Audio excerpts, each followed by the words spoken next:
If you asked most people to name some champions of German football, any football fan worth their salt would probably be able to reel off the likes of Bayern Munich, Borussia Dortmund, and Hamburg without too much trouble. Those who follow German football a little bit more closely may be able to point to the likes of Stuttgart, Schalke, and Werder Bremen as well, and the odd aficionado may well be able to pull the names of Hanover, Cologne, and Lokomotiv Leipzig out of the bag. It is a little known fact, however, or little known to those outside of Austria and Germany at least, that the German Championship was once won by a non-German club.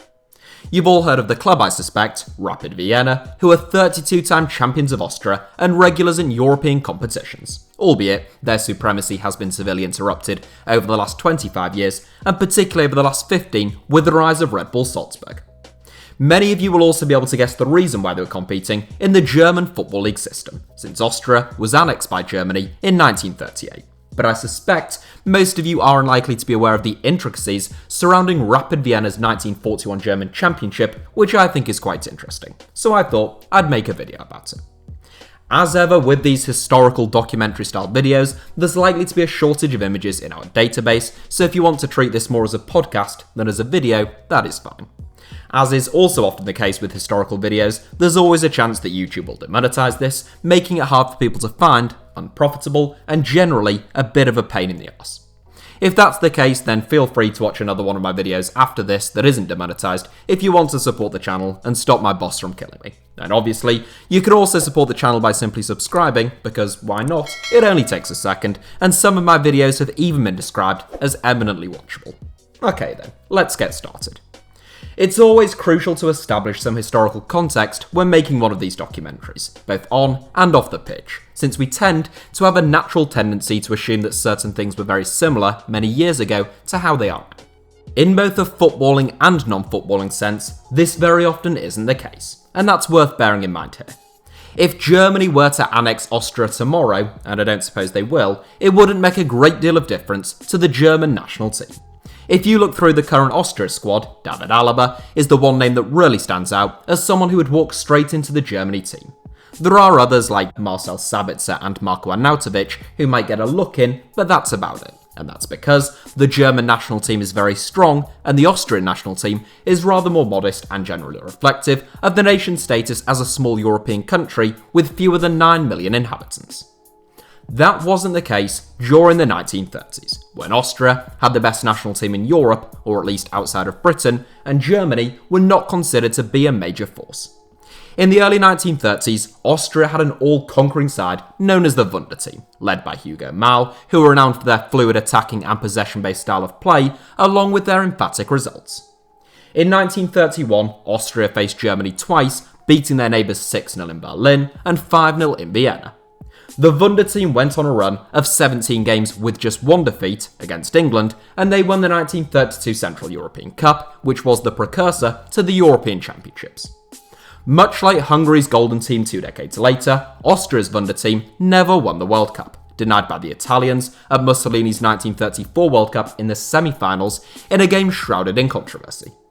Germany, meanwhile, who are now Europe's most successful national team, were not blessed with such a glittering array of talent.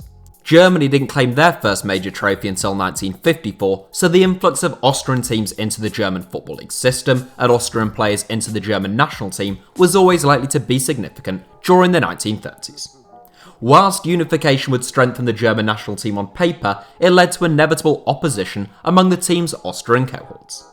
The Angelus took place only months before the start of the 1938 World Cup, which Austria had already qualified for as an independent state. They revoked their place at the finals following unification with Germany, and 9 Austrian players, so roughly half the squad, were immediately drafted into the German national team. 5 of them started Germany's opening game at the finals, a round of 16 tie with Switzerland, who Austria had repeatedly beaten during the 1930s. But things wouldn't go to plan. The hastily assembled Austro-German side drew 1-1 before losing the replay 4-2 and being sent home from France.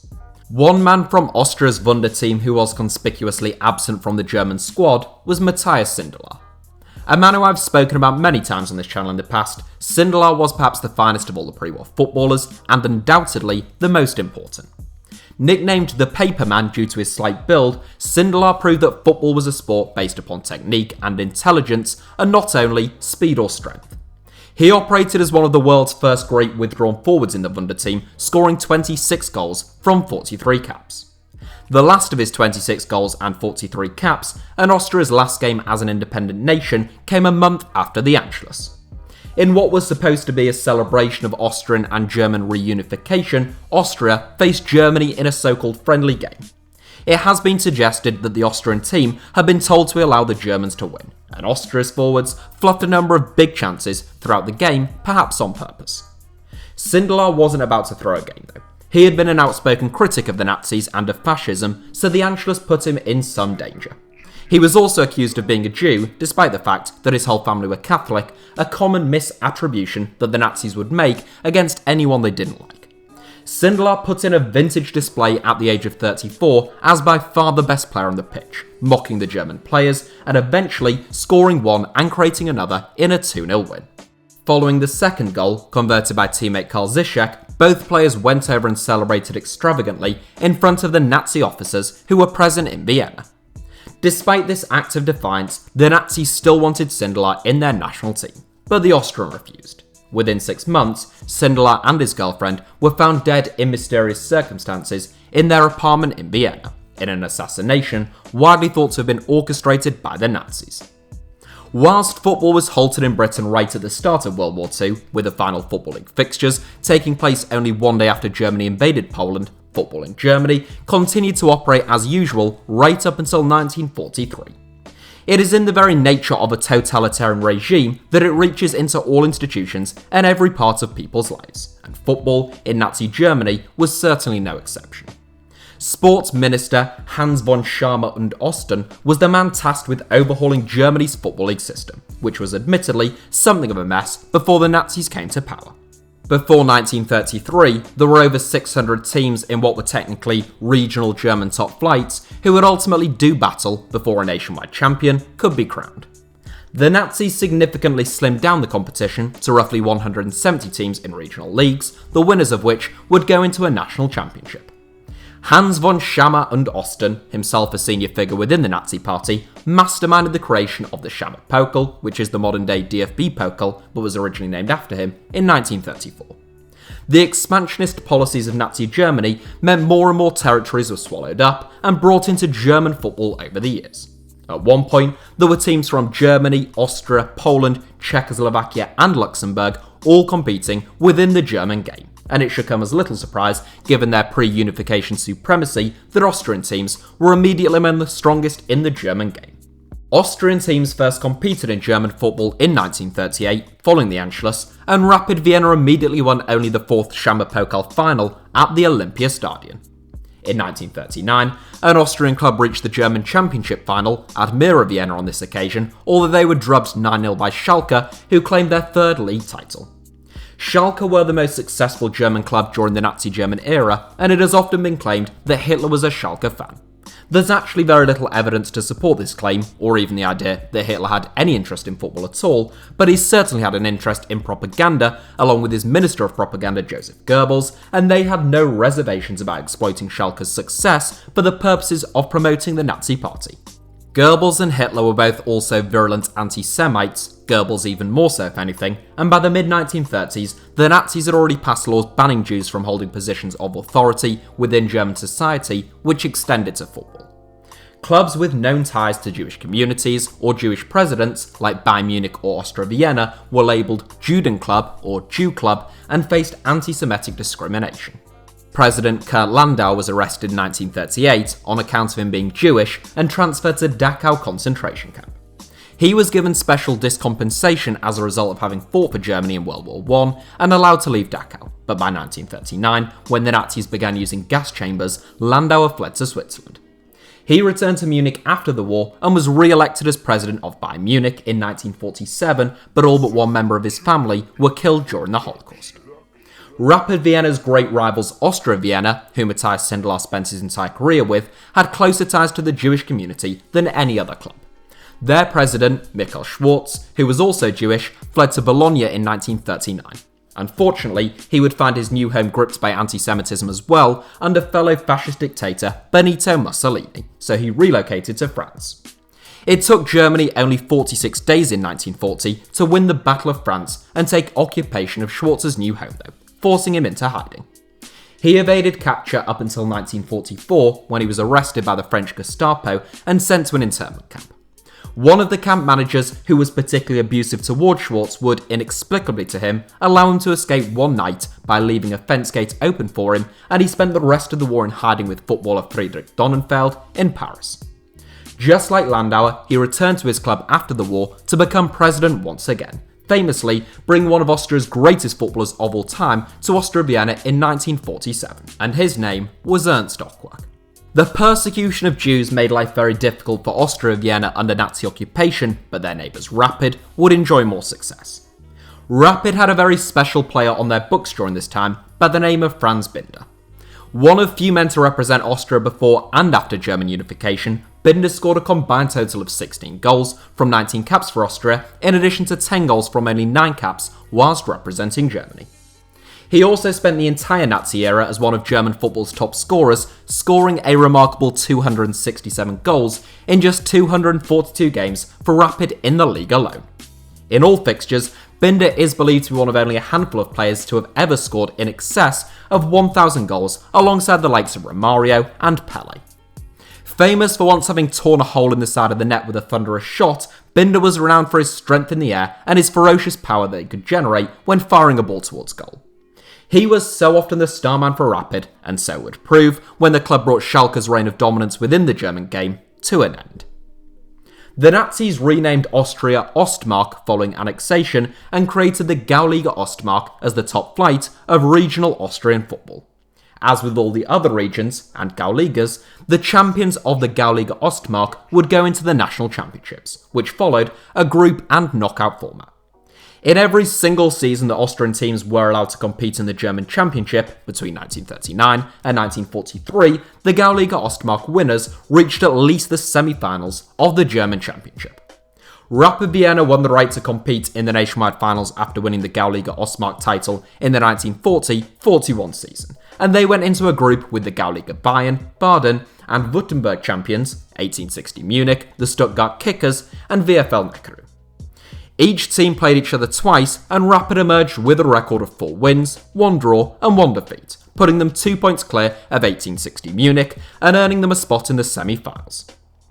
There they met previous season's finalist Dresdner, the strongest team in East Germany, who had knocked them out of the previous season's semi-finals, but only after extra time. On this occasion, Rapid would prove to be too strong, winning 2-1 to book a place in the final against Schalke in Berlin. The final would prove to be a remarkable spectacle, as 95,000 fans packed into the Olympiastadion to watch the Gauliga's 2 best teams lock horn. Schalke were looking to make it 3 consecutive German championships, and they raced into a 2-0 lead within the first 10 minutes. Just before the hour mark, they extended their lead to 3-0 as Nazi officials in the stands cheered them on. But then came a Rapid comeback. Quite literally, rapid in name and rapid in nature, the likes of which I'm not sure has been witnessed in too many finals across the world. Within 5 minutes, from the 60th to the 65th minute, Rapid clawed their way back to 3-3, and within 6 minutes, Franz Binder found the back of the net for a third time in that game, with what would prove to be the winner. Surprisingly good footage survives of this game, for any of you who may be interested, both on YouTube, and then what I assume is a digitally colorized version on Dailymotion as well. It is quite a sight to see 95,000 people packed into a ground when one thinks of the commitments that Germany had on both the eastern and western fronts at that time, in addition to the challenges and atrocities the Nazis faced and inflicted at home. The following season, it would be first Vienna who booked their place in the final, but this time, Schalke would retain their crown. They may have failed in their pursuit of the German Championship, but first Vienna would become the second Austrian club to claim the 1943 Schammer Pokal, now the DFB-Pokal, by beating the German military team LSV Hamburg 3-2 in the final at the Adolf Hitler Kampfbahn Stadium in Stuttgart, which is now known as the Mercedes-Benz Arena. That would prove to be the final season of the Schammer Pokal under the Nazis, as the war effort began to demand that footballers be drafted onto the front lines, and as Allied bombing campaigns began to damage stadiums and make journeys to grounds extremely difficult. The 1943-44 German Championship was initially cancelled, but it was reinstated following widespread protests, taking a rather ersatz form, a little more like wartime football in Britain. Dresden recorded consecutive titles in 1943 and 1944, and although the 1944-45 season started as scheduled, it was not completed due to Germany's unconditional surrender in 1945. The post-war period was very fractured for Germany, and for German football. A regional Oberliga was swiftly reinstated in the French, British and American-occupied territories, with Nuremberg being crowned as the first post-war German champions in 1948, and the renamed DFB-Pokal returning in 1953. Given the fragmented state of German football, it remains really quite extraordinary that the national team managed to defeat Hungary to win the World Cup in the Miracle of Bern in 1954. However, it was a decline in the performance of the national team in the early 1960s that finally prompted the creation of a nationwide German league, rather than the regional leagues leading up to a national championship. That was obviously the Bundesliga, although it still wasn't the Bundesliga that we know today, since Germany remained divided and East German clubs competed in the separate DS Oberliga up until the reunification of Germany in 1990. For Austria, the post-war period was, if anything, even more troublesome.